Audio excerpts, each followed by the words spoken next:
nakakasad, uuwi na tayo ng Pilipinas.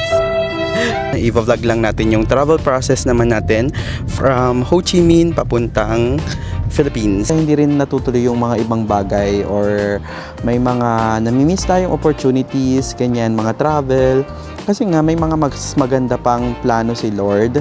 Naniniwala talaga ako na kapag may mga bagay na hindi binibigay sa'yo ng instant, sa the way na gusto mo, mga bagay na hindi mo nakukuha kaagad-agad, ay piniprepare ka lang ni Lord para sa better opportunities. Xin ciao mga ka-Wonder, Wonder J here. Andito pa rin tayo sa Ho Chi Minh pero pauwi na tayo ng Pilipinas. So nakasakay na tayo ng Grab ngayon. And from sa hotel natin na Nicey Hotel, it's like 25 minutes away. So mga ilan minutes pa to? 25 minutes away and 7 kilometers away siya from District 1 dito sa may Ho Chi Minh. Nakakasad, uuwi na tayo ng Pilipinas. Kayo ba? Nasasad kayo? So siguro ito na yung pinaka last na vlog natin. I-vlog lang natin yung travel process naman natin from Ho Chi Minh papuntang Philippines. So papakita ko yung mga kaganapan dun sa airport nila, mga travel requirements na kailangan yung i-prepare kapag papasok naman kayo ng Philippines from Vietnam. Time to say goodbye. Wow. So anyways, ang airlines natin is PAL or Philippine Airlines, from Ho Chi Minh to Manila. Nga pala, hindi ko pala nabanggit kung magkano ko na-book yung ating ticket. So hindi natin na-book to ng seat sale, kaya medyo nasa pricier side siya. Na-book natin yung round trip flight ticket natin from Manila to Saigon or Ho Chi Minh ng 10,000 pesos. Round trip na yon, Manila to Ho Chi Minh and Ho Chi Minh to Manila. Tapos iba pa yung mga tickets natin na nabanggit, yung mga flight tickets natin ng local Vietnam Airlines, like yung sa Ho Chi Minh to Nha Trang, tapos yung sa Dalat to Ho Chi Minh, iba pa yun.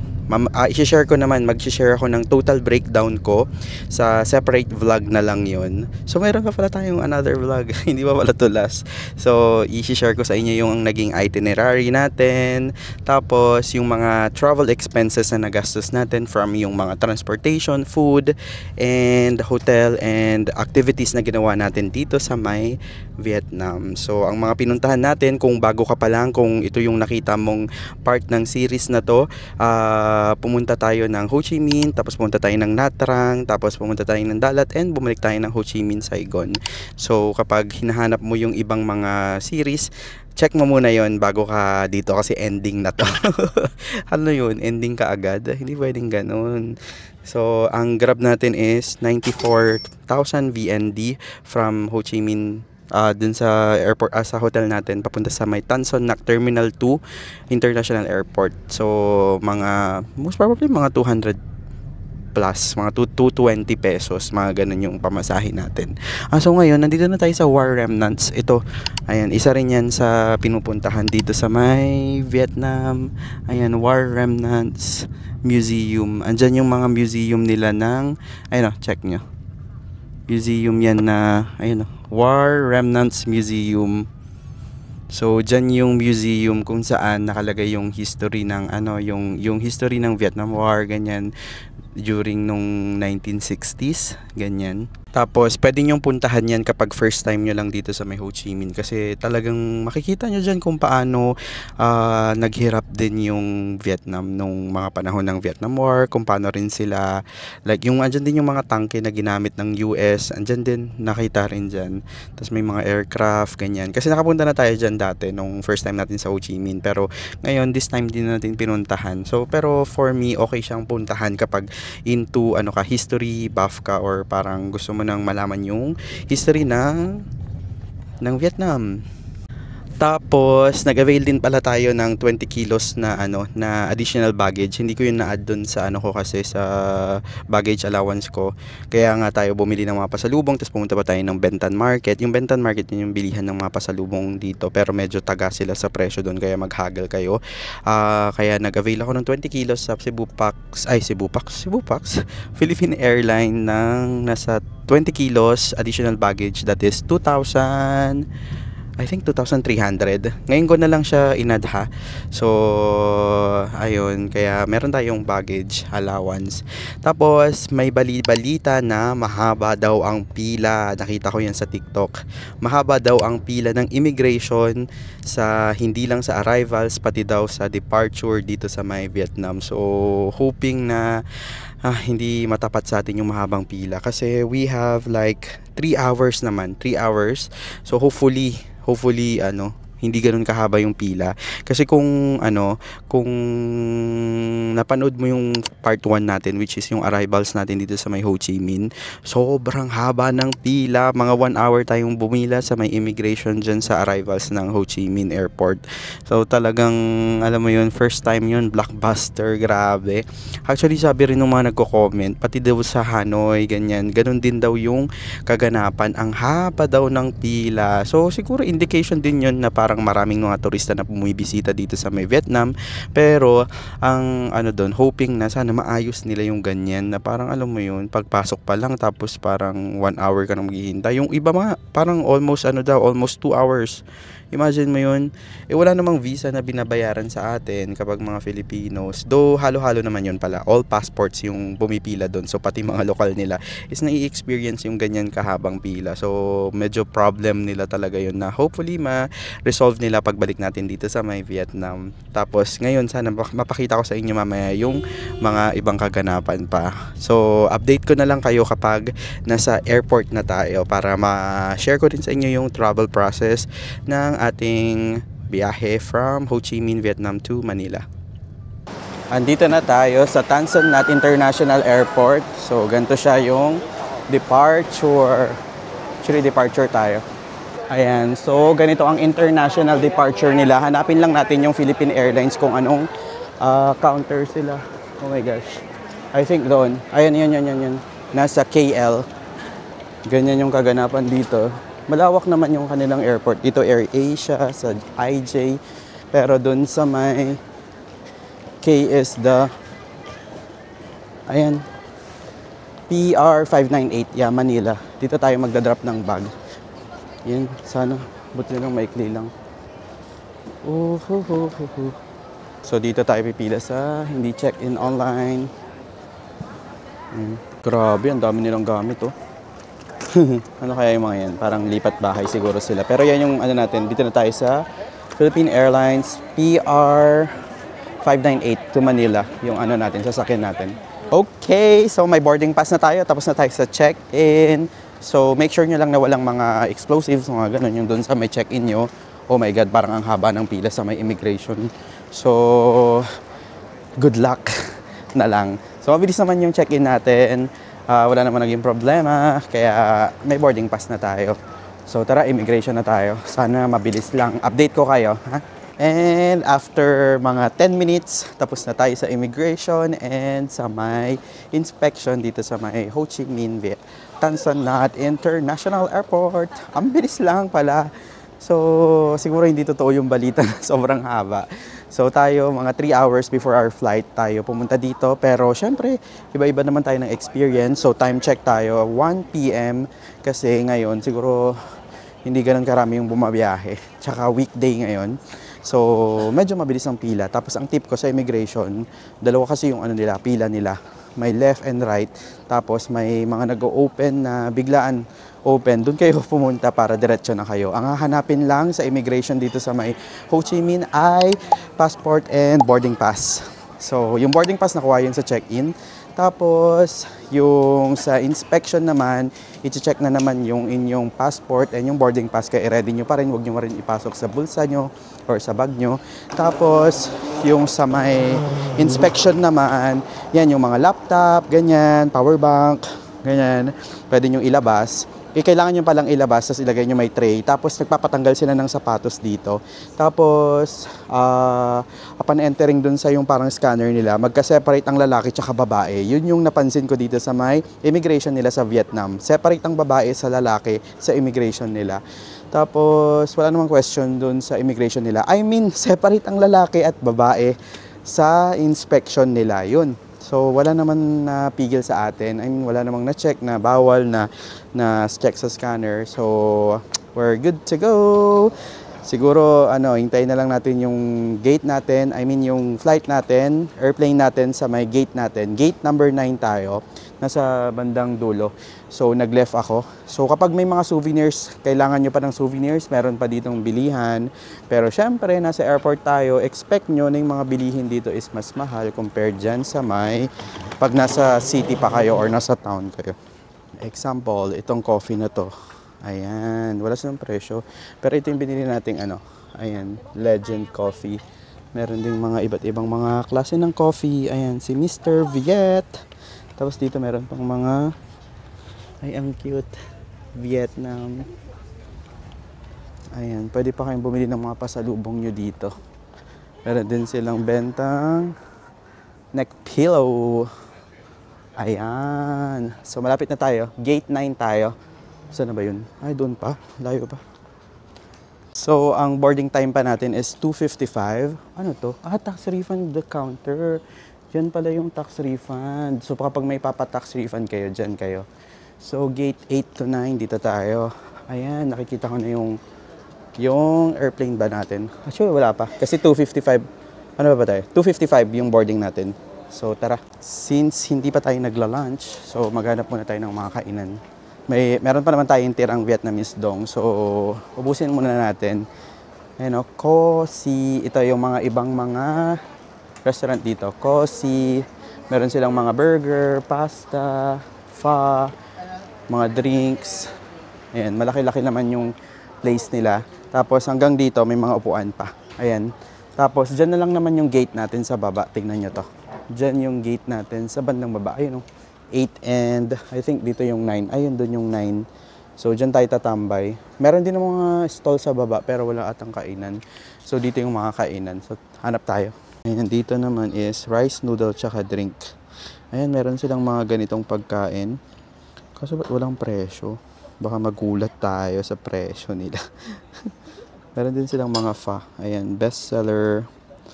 Tapos may mga coffee, drinks. Tapos parang comfy yung upuan nila dito, no? Okay. So, naka-USD yung presyohan nila dito. Grabe, ang mahal dito sa airport. Imagine mo to. Yung normal na food, kamari yung pizza nila, nasa may $1,000 na. Wow! Tapos yung pho nila, nasa may $12. So, magkano yun? 10. Oh, ang mahal. 500 pesos plus. Grabe, ang mahal. Tapos yung mga kape nila, nasa $4. So, mga 200 plus. So, times 2 talaga yung presyo niya. Ayun, so nag-back out tayo. Hindi tayo bibili doon. Yung pho nila nasa 320 Vietnamese dong times 2 nasa 640. So yung 650 pesos. Ang mahal. Yung pho nga na nakainan natin doon 70 lang tapos ang dami ng laman. So mga 140, grabe, times 3, times 4 yung presyo nila dito sa may airport. Kaya make sure na kumain na kayo before kayo pumunta ng airport. Tapos, yung banh mi nila nasa may $5. So, mga 200, ano ba yun? 250 pesos. Ang mahal. To think na 100 pesos, makakabili ka ng masarap na banh mi dyan sa may, sa mismong city. Though, I understand dahil nasa airport tayo. So, meron lang tayong 260,000 Vietnamese dong. So, yun lang yung pwede nating magastos. So, update ko kayo kung may mahanap tayong makakainan. Hi, Ka-Wonder! So, hindi na tayo nakakain. Naisip ko kasi may pagkain naman sa, sa may, Philippine Airlines. So, later na lang tayo kakain. 1 hour na lang naman yung hihintayin natin before mag-board. So, yung pera natin na 200 plus, 200,000 Vietnamese dong, around 400 pesos. Or mga 400 plus, mga 450 ganyan, is gagamitin na lang natin sa next na pagbalik natin ng Vietnam. Wow!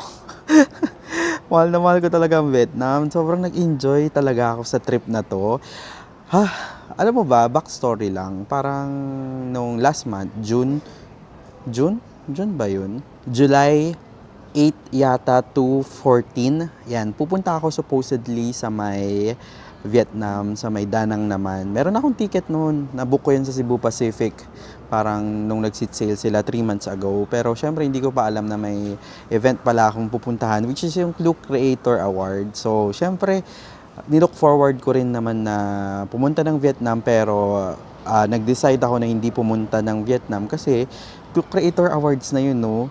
Last year hindi na ako naka-attend. Tapos buti na lang kamo, hindi umattend ako kasi nga na-awardan pa pala tayo. So sobrang din, okay din naman na hindi ko hindi ako tumuloy dun sa trip na yun sa Danang. Pero ngayon, at least, natuloy na tayo ngayong August. First week ng August tayo nagbiyahe dito sa Vietnam.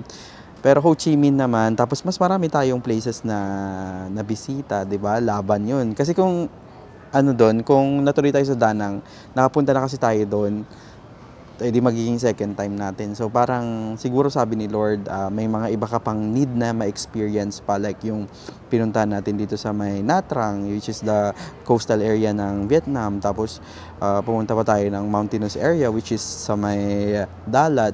Di ba? Kaya pala hindi rin natutuloy yung mga ibang bagay, or may mga namimiss tayong opportunities, ganyan, mga travel. Kasi nga may mga mas maganda pang plano si Lord. Naniniwala talaga ako na kapag may mga bagay na hindi binibigay sa iyo ng instant, sa the way na gusto mo, mga bagay na hindi mo nakukuha kaagad-agad, ay piniprepare ka lang ni Lord para sa better opportunities. Tapos sa mas maganda pang mangyayari sa buhay mo. So para sa mga nagki-question kung bakit parang sa life nila, kung bakit ganito yung nangyayari, ganyan, just give it a time, or just give time to yourself na intindihin din na parang hindi lahat ng mga bagay is makukuha mo kaagad-agad. May reason at may reason yan. Hindi pwedeng wala na parang hindi mo nakuha yung isang bagay. Yes, you'll get disappointed, or hindi ka nakapunta sa isang trip na ganito na supposedly dapat nandun ka. Yes, mafufrustrate ka, part naman yan, valid naman yung feelings mo, pero doon ka na lang mag-isip doon sa positive side na siguro pag natuloy ako, hindi mo alam kung anong pwedeng mangyari, or pwede kang ma-aksidente doon, or something na may magka-come up na pag pinilit mo na parang ituloy yung ganyan, or yung puntahan yung something na, or somewhere na pupuntahan mo, may ma-experience kang bad, parang ganun. Yun na lang yung isipin mo na parang doon ka na lang sa positive side na mas marami pang opportunities na dadating sa'yo, at mas marami pang opportunities na pwedeng mong ma-experience sa buhay mo. Grabe, sobrang nag-enjoy ako mga ka-wonder sa Vietnam trip ko na to. 6 to 7 days. Ilang days ba ako? And parang full days ng 6 days. So, naiyak. 6 days dito sa may Vietnam. Tapos ang dami na nating na-experience na bago. Tapos nakakain tayo ng mga kinikrave nating mga Vietnamese food. Nakamit tayo ng mga mababait na tao dito sa may Vietnam. Mga local guides natin na na-meet natin. Pati mga ibang mga turista na nakasalamuhan natin. So, grabe talaga yung effect sa akin ng pagta-travel. Like parang hindi ako napapagod. Oo, napapagod ako syempre. Imagine mo naman yung pinagagawa natin, hindi naman yun basta-bastang travel lang na parang kailangan mo talagang exertan ng effort na kamari, yung pagre-research, paano pumunta sa one place to another, ganyan, like pa tayo, local airlines. So, hindi siya madali. Maghahanap ka ng accommodation, kung anong gagawin mo. So, minsan, hindi ka rin makakatulog, ganyan, kulang ka sa tulog, maaga kang gigising. Yan yung reality ng pagta-travel. Pero, yun talaga kasi yung gusto kong gawin sa buhay ko, yung mag-travel. Ikaw ba, nung sa'yo, reason mo kung bakit ka nagta-travel? Ako kasi, yung pagta-travel, para siyang, yung parang, dito ako masaya, parang ganun. Kahit napapagod ako, kahit na, syempre, aminin man natin ang pagta-travel, magastos talaga yan. Kaya nauubos din yung savings ko, ganyan. Pero, alam niyo yun, ito yung parang kaya kong gawin buong buhay ko. Yung pagta-travel, kaya sobrang natutuwa ako, at saka parang feeling blessed. #feeling blessed. Talaga, yan yung literal na nararamdaman ko ngayon. Sobrang saya ko talaga na na-experience ko yung mga bagay-bagay na ganito. Kasi hindi naman lahat is nakakapag-travel talaga. Kaya, ayun, sobrang thankful ako sa inyo kasi Dati parang ano lang, pangarap ko lang 'to na kung nasaan man tayo ngayon na parang gawin 'tong ginagawa ko ngayon na parang spontaneous na makapag-decide kung saan pumunta, makapunta sa one place to another. Pero ngayon nagagawa na natin, 'di ba?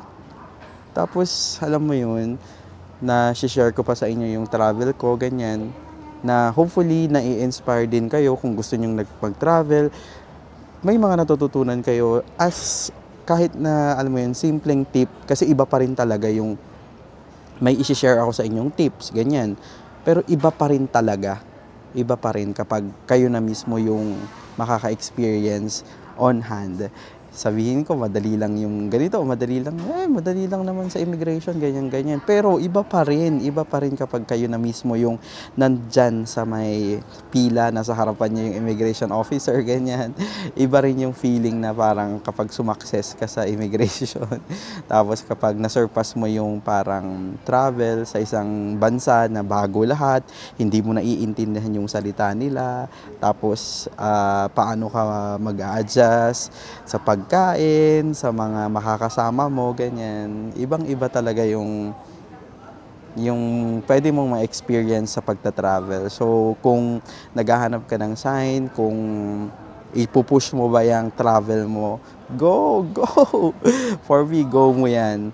Pero syempre, number one reality pa rin. Dapat mag-ipon ka muna bago ka mag-travel. I-prioritize mo muna kung ano yung needs. Like, dapat may emergency fund ka. Dapat, alam mo yun, na provide mo yung necessities mo, like yung mga basic needs mo, like yung pambayad ng kuryente, internet, pagkain, ganyan. Tapos kapag may sobra, yan, monthly, mag-alat ka sa travel fund mo ng pera para pag nag-decide ka na parang, ay, ito yung pangarap ko, ganyan, gusto ko nang pumunta ng ganito, meron kang panghuhugutan ng pera, yan. Yan, sa totoo lang, itong trip natin na to, sobrang spontaneous na to. Kasi nga, parang na-frustrate talaga ako na parang hindi na tuloy yung Vietnam natin the other time, last month. So, talagang pinush ko na talaga siya. So, naghanap na ako ng ticket. Tapos, sakto, wala akong other commitment sa iba. So, talagang sumakto talaga itong time na to na para ibigay ko naman sa sarili ko. Sa totoo lang, mostly ng mga travels natin, ng mga previews, ganyan, mostly yon is sponsored na. So, syempre, thankful talaga ako na nakakakuha tayo ng mga sponsored trips na dati, grabe, no? Lahat yan, gastos ko. Pero sobrang thankful ako na nagka-sponsored trip tayo. Pero alam mo yun, nakakapagod din kasi siya sa totoo lang. Hindi naman ganito, ito talaga yung reality. Yes, kapag sponsored trip, lahat yan, shoulder ng, big chunk of that is wala ka nang gagastusin kasi nga kailangan mong sila na magbibigay like from flight, hotel, mga pagkain, tour, ganyan. Pero syempre, iba pa rin kasi talaga yung personal trip. Yung parang ganito. Kaya sobrang buhay na buhay talaga ako sa ito kasi personal trip to. So parang kung anong gusto kong puntahan, anong gusto kong kainin, talagang free ako, parang ganon. So pero syempre sobrang blessed ko na meron tayong mga sponsored trip. So sobrang thankful ako sa inyo sa mga nare-reach na mga agencies, ganyan, mga nagre-reach sa atin. Pero syempre hindi ko lahat yun makukuha kapag hindi kayo nagsusupport. Kaya sobrang thankful ko sa inyo. Ay, thank you talaga. Balik tayo dun sa yun nga, mga tips natin kung i-go mo ba yung mga doon pa rin tayo, mag-alat talaga kayo ng travel fund nyo para just in case na magta-travel kayo, alam mo yun, hindi mo pinoproblema na meron kang bibilihin, ganyan, or magdadalawang isip na parang iba yung success kapag pinaghirapan mo or pinag-ipunan mo yung isang travel talaga. Yes, i-value mo, mas ma-appreciate mo yung lugar na pupuntahan mo, mas ma-appreciate mo yung mga bawat oras na nandito ka or nasa bansa or lugar na pinupuntahan mo kapag pinag-ipunan, pinaghirapan, at talagang pinaghandaan mo yung trip na yon. So, yan yung tip ko sa inyo. Kung hindi man possible ngayon, dadating yung time na makakapag-travel ka. solo man, with your friends, and also with family. Yan din yung pinagdadasal ko na hopefully mag-boom pa tayo dito sa YouTube, sa channel natin, para alam mo yun, makilala pa tayo ng mas maraming, mas kumita pa tayo. In reality naman tayo, reality check din. Siyempre, ginagawa ko rin to para rin, alam mo yun, kasi gusto ko rin makaipon para, alam mo yun, madala ko rin yung family ko kung ano yung nakikita ko, na-experience ko. Yan talaga yung ultimate goal ko, na parang maisama ko rin yung family ko, makita nila yung nakikita ko, na-experience ko, ganyan. So, hopefully, lahat din kami maging successful para, alam mo yun, kapag, boom, gusto kong pumunta sa Boracay, ganyan, tara, go. Tapos, shell out pera, ganyan. Hopefully, dadating tayo dyan. Tapos, syempre, gusto ko rin makapag-travel with friends, ganyan. And more solo trips, kasi iba talaga rin yung nadudulot ng solo trip sa akin kapag nagta-travel. Ibang-iba, buhay na buhay talaga rin ako kapag solo talagang travel. So, ayan, medyo mahaba-haba na siguro tong vlog na to. So, sana, hopefully, na-inspire ka din sa buong Vietnam trip na to. And sana hindi lang sa pagta-travel, and also na buhayan ka din sa nabigyan ka rin ng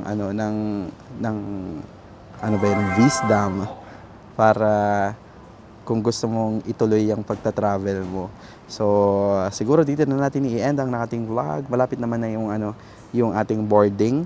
Hindi ko na kayo i-update sa airplane. Basta same naman yan dun sa nangyari nung papunta siguro. So, hopefully, kapag nakita mong na-upload to, syempre safe tayo. Pero hopefully, Lord, i-guide mo sana ako palagi sa pagta-travel, sa mga ginagawa ko sa buhay. And hopefully, kayo din sa mga nanonood nito, hopefully, matupad lahat ng pangarap nyo and maka-travel na din kayo. So, share ko na lang din yung kailangan nyo pagdating sa Philippines. So, make sure na bago kayo dumating sa Pilipinas, dapat may e-travel na rin kayo. So, hindi lang required yung e-travel kapag lalabas ng bansa ng Pilipinas, required din siya pag arrive nyo ng Philippines. So, kailangan yung gumawa ng e-travel. Same pa rin, pumunta kayo sa etravel.gov.ph, tapos fill out nyo lang dyan yung mga information na kailangan, passport, like parang mga flight numbers, mga ganon information, kasi kailangan yan before kayo mag-enter ng Philippines. And for immigration, usually naman meron dyang e-gates, tapos meron din dyang meron ding yung parang yung old style, traditional style na interviewin kayo. So, ayun, yun lang naman yung mga requirements kapag magta-travel naman kayo from international papasok ng Philippines. So, after nyan, you're good to go. Yun, kukunin nyo na yung baggage nyo. Tapos, welcome to the Philippines! So, kapag hindi ka pa nakapag-subscribe sa ating channel, make sure to hit that subscribe button para updated ka, tapos updated ka rin sa updated ka sa mga daily ganaps natin, mga ganyan, mga travels natin. And also, like mo na rin tong video na ito para mas ma-recommend pa tayo na YouTube, and mag-comment down below ka para sa mga concerns, suggestions, or kung anong nararamdaman mo ngayon. So, this is Wonder J saying bye-bye mga ka-Wonder, and see you sa next vlog.